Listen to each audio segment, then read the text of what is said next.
Velkommen her til en TV-avis i aften i en tidligere og kortere udgave end sædvanligt, naturligvis på grund af OL. Der er personligt light, der jagter mig.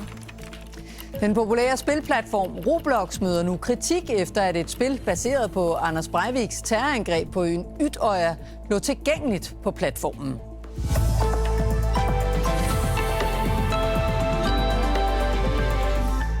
Forældre bør se deres børn over skulderen, når de spiller Roblox, så lyder det fra flere eksperter. Spilplatformen har millioner af brugere. 40% er ifølge platformen selv under 13 år. Og selvom mange af spillene umiddelbart forekommer uskyldige, så er der altså meget af indholdet på Roblox, der bestemt ikke er for børn. Her i klubben er der mange børn, som er glade for spilleplatformen Roblox. Der er mange sociale spil, så man kan for eksempel være social med mange af sine venner imens. Platformen er en af verdens største online spilleplatforme. Her kan brugerne selv lave og udgive spil. Ifølge YouTuberen her skal man dog være opmærksom, da det er brugerne selv, der laver indholdet. Så du kan blive mødt af alt ting, som du og jeg kan finde krænkende. Du kan også blive mødt af ting, som nogle gange direkte er ulovlige. Blandt andet har man kunnet finde et spil, der baserer sig på terrorangrebet på Utøya, hvor 67 mennesker blev dræbt.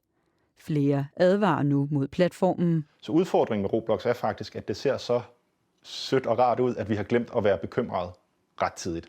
Vi ved, der er spil med skadeligt indhold, seksuelt indhold, med gambling, gaming-elementer og også meget aggressive fastholdelsesmekanismer. Nogle gange støder børnene på noget, som de ikke synes er rart. Hvis det er sådan noget med blod og sådan alt for meget af det, så er det ikke i orden, at man bare laver sådan noget. Og indimellem bliver der også talt meget grimt på Roblox. Og det kan godt gøre sådan, at man ikke får det særlig godt, og man får nogle dårlige mavefornemmelser. Ifølge Medierådet for Børn og Unge skal man helt overveje, om børn skal være på platformen, som den er nu. Roblox er ikke et sted, hvor børn skal færdes, slet ikke uden forældreinddragelse. Det interessante er, at hvis man spørger spilleindustrien, så siger de selv, at det er en platform, man ikke skal være på som barn, medmindre der er forældreinddragelse. Her i klubben bliver der holdt øje. Generelt oplever vi, at det egentlig går rigtig fint, men vi selvfølgelig skal være opmærksomme. Og vi er uddannet hos UNICEF til at være en all-white-klub, hvor vi er uddannet i at online brug, så det er noget, vi virkelig holder øje med. Børnene her har det fint med, at de voksne kigger med. Og så har de selv et godt råd til dem, der ikke opfører sig ordentligt på nettet.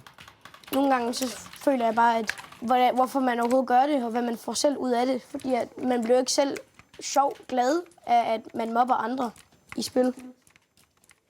Og det er ikke kun forældre og pædagoger, der følger med. Det gør man også hos politiet.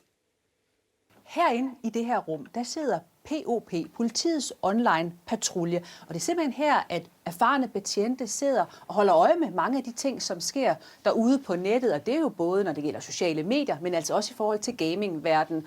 Og der er Roblox, Mikkel Olsen, jo altså en væsentlig del. Hvad er det, I støder på, når det gælder Roblox? Jamen altså, Roblox er jo en spilplatform, hvor rigtig mange børn og unge, de spiller med hinanden. Og spiller spil, som både de selv laver, men som der også er andre, der laver udefra. Roblox er mange forskellige spil, og derfor så er der også rigtig meget forskellige indhold, man kan blive underholdt af på platformen. Så sidder der måske også nogle forældre lige nu og lige ved at få aftenkaffen lidt galt i halsen og tænker, hov, mit barn spiller Roblox. Jeg troede bare, det var et hyggeligt spil med nogle flotte farver. Hvad skal forældre gøre, hvis de lige vil holde lidt mere øje med, hvad der foregår der?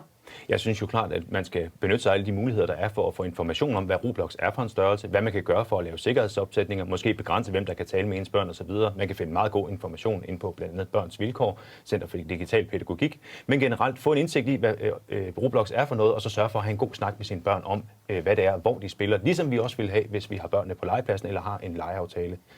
Så har vi selvfølgelig også en snak om, hvad er det for en leg, hvem leger man med. Men helt ærligt, når man hører alt det her, og hvad det er, de kan møde derude, er Roblox så noget for børn? Jeg synes i hvert fald, at Roblox er et sted, hvor man skal være opmærksom på, at alle og enhver kan lægge indhold ind her. Det kan også være aktører, som bestemt ikke har ens børns bedste i sinde.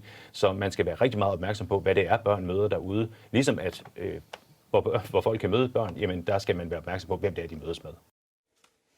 Og Roblox skriver i en mail til DR Nyheder, at man har flere tusind ansatte til at sikre, at der ikke findes indhold, der bryder reglerne, og at man opfordrer brugerne til at indrapportere ulovligt indhold.